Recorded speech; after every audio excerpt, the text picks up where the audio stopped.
Good morning, ladies and gentlemen, and welcome to the show. Listen, I'm glad to have you guys here. Today is Sunday, the 8th of March, 2020.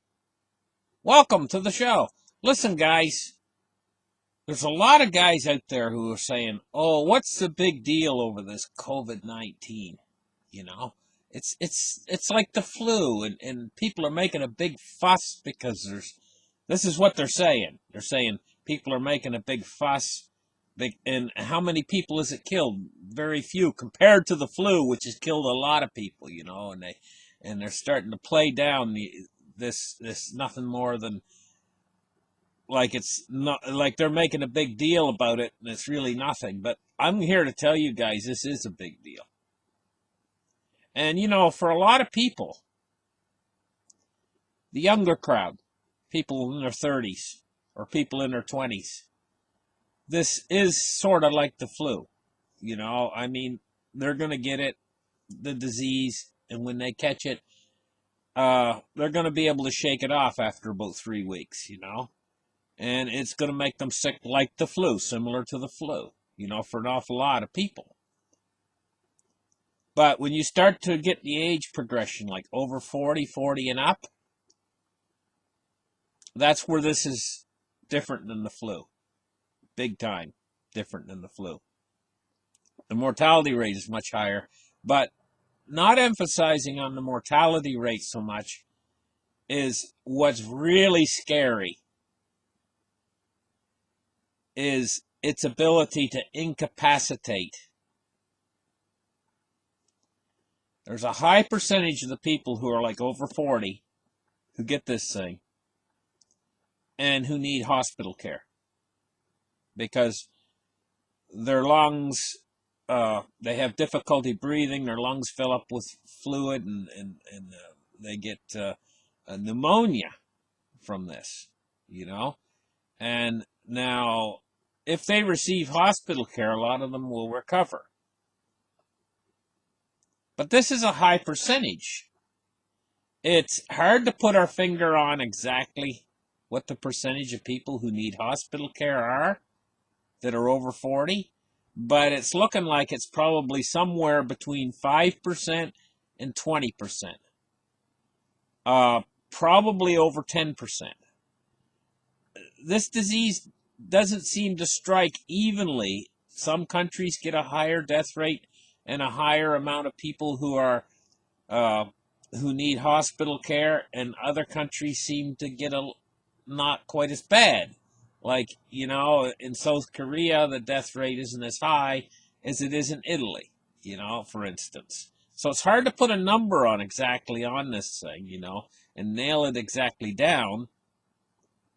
But suffice to say, it creates enough people out there. When it goes through a population, it would create enough people out there to completely and utterly swamp the medical system in almost any country. In these countries, they say, well, we're prepared.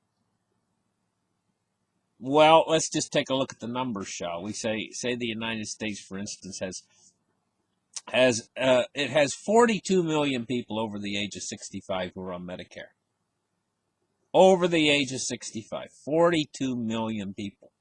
Now let's just take that one age group, for instance, over 65s in the United States, 42 million of them. You're going to find that as this disease sweeps through,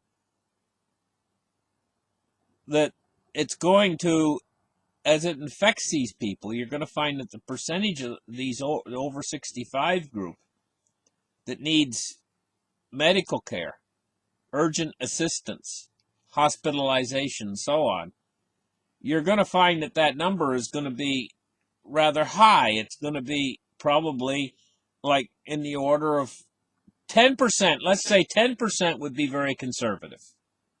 That would be a very conservative estimate of the people that are over 65 in the United States. But there's 42 million of them.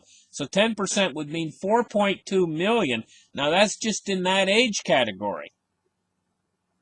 Would be 4.2 million seniors over the age of 65 in the United States alone that would need urgent medical assistance. 4.2 million of them. If you were to double the amount of hospitals in the United States right now, it still couldn't cover it. Now, one of the things this all depends upon is how fast is this going to sweep through. Because if it sweeps through fast, the faster it sweeps through, the more you're going to get that 4.2 million over 65. But now, if it ends there, if it were to just say, okay, it's not going to infect people younger, we know that over in China, we've seen pictures of the doctor who tried to warn people about this, and he was a young man, and he's dead now, right? So it's not like it's gonna pass over the younger generation. Certain people within the younger generation are gonna fall ill too. To add to the 4.2 million, so we're gonna have more. And how fast is this thing gonna sweep through? Would mean how quick it's going to fill the hospital system up and everything, And it looks to me like this thing's sweeping through amazingly fast. Now, let's start the charts right here and take a look at what's going on. There's a study done by Los Alamos National Laboratories and DARPA, and it says the novel coronavirus 2019 nCoV is a recent emerged human pathogen that has spread widely since January 2020. And one of the reasons why it's spread so fast is because it's novel. We have no herd immunity. There's no immunity to it whatsoever amongst any of the population. So everybody out there who comes in contact with this basically comes down with one form of the illness or another. In other words, they might have a severe case or a mild case or whatever, but everybody's going to have a case of it. So you're not going to have a person that doesn't get it at all. Almost every single person that comes in contact with this and who catches the contagion and it incubates inside them is going to have one form of illness or another, even if it's only a mild case, because we have no immunity to it. So that's one of the reasons why it's sweeping through the population so fast. There's other reasons too, and those reasons we're going to get into right here. It says, evidently, that initially the basic reproductive number, or RO, was estimated to be 2.2 to 2.7, right? It says, we provide a new estimate of this quantity. We collected extensive individual case reports and estimated the key epidemiological parameters, including the incubation period. Well, anyway, getting down to the nitty-gritty of it, they've rated it at an RO value between 4.7 and 6.6.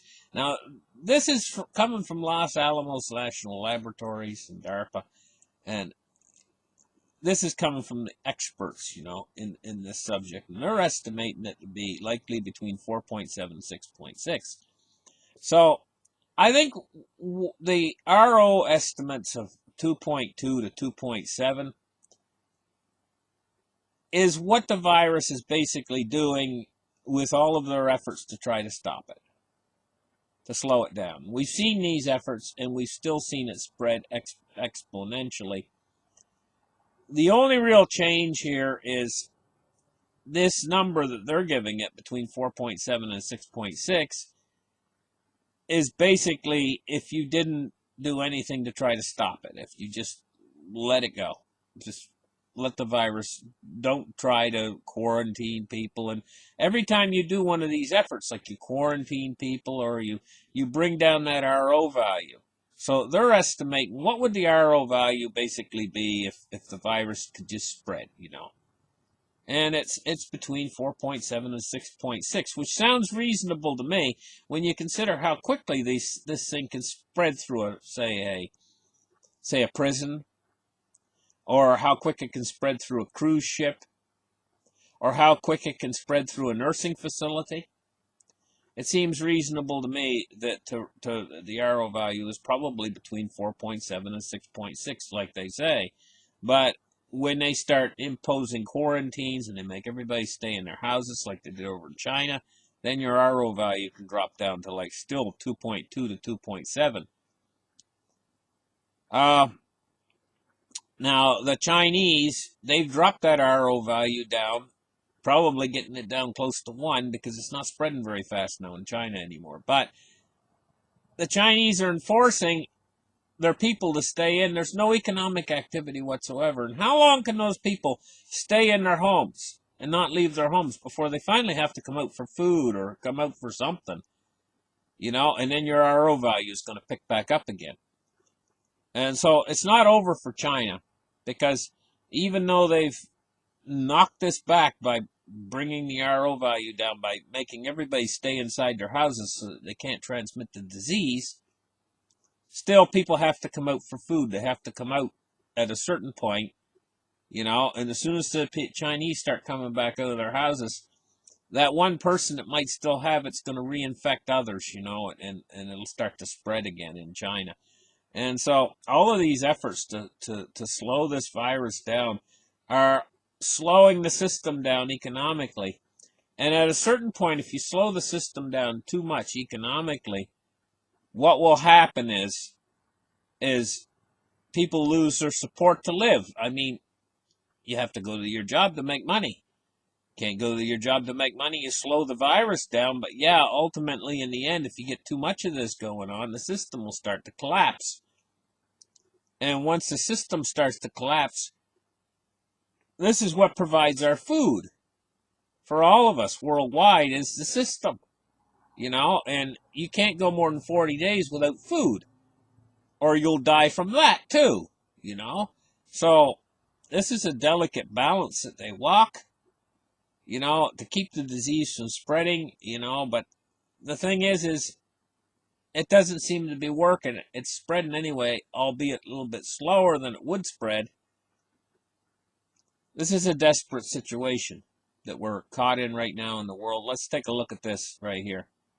Now, I want to talk about this for a minute. We got 107,442 cases according to this charting that they've done. But you have to realize something here.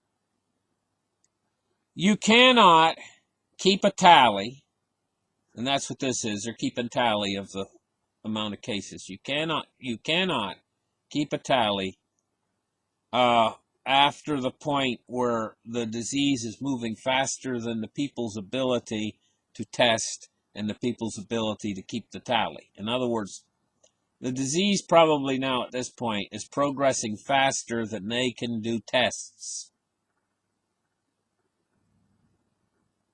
and count the tests and add them to this official score. And I think that's what happened in China. I think China might have just given up, basically. It's just entirely possible China's just given up counting. And so that's why their numbers are not going up any longer in China. Plus, it's going to make China look better. It's going to take some of the pressure off of China. That China was having an awful lot of pressure. That people were cutting them off, basically excluding them from world trade and everything else. Chinese are not stupid. The Chinese probably said, well, why are we doing all this testing and stuff anyway? Let's just quit. Let's just put it all on the back burner, but the rest of the world is keeping up with it for now. They're trying to, but this number that is here is only reflecting how quick that they can do the tests and report it and write the number down and so on. The disease is probably progressing now at this point much faster than they're keeping up with this tally. So this tally now at this point is becoming so that, yeah, you can just give you a basic idea. It's just giving you a basic idea how this thing is spreading. The way I would describe how this thing is spreading right now at this point is a rash. It's like a rash. If you look at it closely, let's focus in here and look at this. We're looking at a rash. And this rash is getting much worse by the day. All over the earth, it's popping up. It's popping up everywhere like the measles. A rash all over your. If the world was a body, it's got one hell of a bad rash. And what you're going to find is this is a systemic disease on the world, on the entire world. And the name for that, when they get a systemic disease across the whole world, is they call that a pandemic. That's what's called a pandemic. Now, I know they might not be calling this a pandemic, but the world is, and what's happening now is it's going exponential. It's seeded itself in almost every country on earth now at this point. And because the disease has these asymptomatic, two parts of asymptomatic. One would be, there's enough evidence out there to point toward asymptomatic transmission. There's a lot of evidence for that. But even if we get people out there who might say, hey, wait a minute, Glenn, there's no asymptomatic transmission. Okay, maybe they want to deny that actually can happen, but okay, let's go with that. Still, they would have to agree that there's asymptomatic carriers. In other words, a person that has the disease, asymptomatic, they're in the incubation period, that person is going to get ill at some point in the future. And but they exhibit no symptoms. So an asymptomatic carrier, even if they're not an asymptomatic and they're not spreading the disease, even if you can't catch it from them, still, wherever they go, you don't know they have it. It doesn't show up on a temperature gauge or whatever, and they can waltz into a country. They could travel on a bus to wherever, waltz into a country, and they are on a countdown to when they're going to actually get sick. And once they get sick, then nobody can argue the fact that then there is transmission of the disease. So it's a moot point now at this point to argue whether there's asymptomatic transmission, which I believe there is, and asymptomatic carriers of the disease. So we probably have both of those together simultaneously, asymptomatic carriers and asymptomatic transmission, so. But this asymptomatic feature, how long is that asymptomatic period? I mean, we don't know at this point in the game, but it probably can, in some cases, be longer than the 14-day quarantine periods that they're imposing. Another problem that we have with this disease is the testing. Sometimes these tests can come back negative when the person's actually positive. They only have a certain degree of, the tests only have a certain degree of accuracy. So the system's full of loops and holes where somebody can slip out through the net very easily with this disease, considering that they might not even be exhibiting any symptoms, How long can this disease live on surfaces?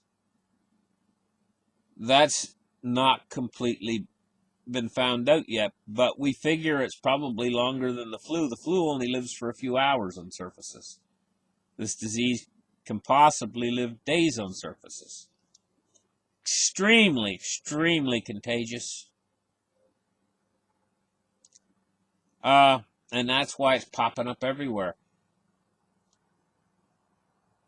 I don't want to sound alarmist or anything, but when we look at this map and we see the disease popping up everywhere on the earth, almost no country, it's starting to be case clusters in South America now. South America was free of it just a few days ago. And in Africa. Africa was pretty much free of it just a few days ago. And in the United States, we see all these clusters popping up everywhere, all over the earth. And that's with their best efforts to try to slow it down and contain it. What we're looking at here is we have to start to take into consideration what's the damage going to be to the economies of the earth, and what's the damage going to be to the people of the earth. And the way I see it, there's two things that we need to watch out for here that are extremely damaging, the two things together. the one thing is not so much the mortality rate of this, which is not extremely high, but the amount of people that it incapacitates with pneumonia. It basically puts you out of commission. For how long? I mean, now, once the hospital systems are flooded, how long are these? And this can be up to 20% of the population. This is huge, you know? And the second thing is as the financial system starts to come down, and we see what it's done to China, and China was the first to have it, we see what it's done to the Chinese economic system.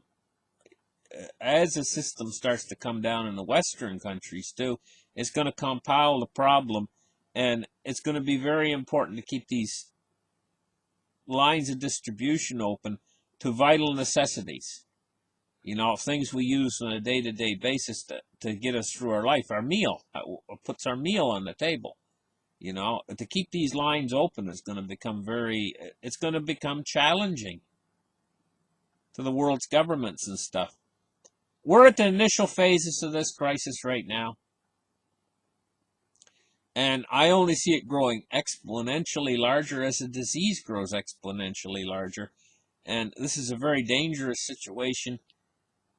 Don't listen to these guys out there who are saying, oh, look at the flu kills like so many a year, and this only kills this small number per year. Why are they making such a big deal? They're making such a big deal because as this thing starts to really spread, you're going to see these numbers increase far beyond what the flu could ever imagine or dream of doing. This is not the flu. This has the potential to bring down the system to the point where it's going to be difficult for governments to keep the integrity of things like food delivery, keeping your grocery stores full of food, also keeping emergency services up and running. It's gonna be very challenging indeed. And there could actually be breakdowns in some places in these systems. And this is a very dangerous time because of this. So I'm going to tell you guys straight up front, we're on the edge, on the verge of a crisis that has more impact than the Great Depression of 1929 did, and more widespread around the world. The impact of this, a lot of it depends on how the governments handle it. Even if the governments handle it correctly, in the right way, which they haven't up till now, and that's why it's spread so far, But even if the governments were to do a really good job of handling this, it would be touch and go as this thing spreads out and as it grows exponentially over the next couple months. It's challenging to hold the system together and keep the system from breaking down and breaking apart. And that'll be the challenge. And do I think that they can do it? Yeah, I think they can do it. But I think they need to start getting their heads around this thing right away and making these contingency plans. And the primary concern should be to keep food distribution lines open, to keep the power from going out. In other words, keep the power grid up and running, right, at all costs. Keep the information network up and running, the internet and everything else up and running. The hospital systems try to manage and muddle through as best that they can, and don't let the system actually collapse into chaos. That's going to be the big challenge. Thank you guys for listening. Like and subscribe. Give me a thumbs up, and we'll catch you guys in the next show. Bye-bye.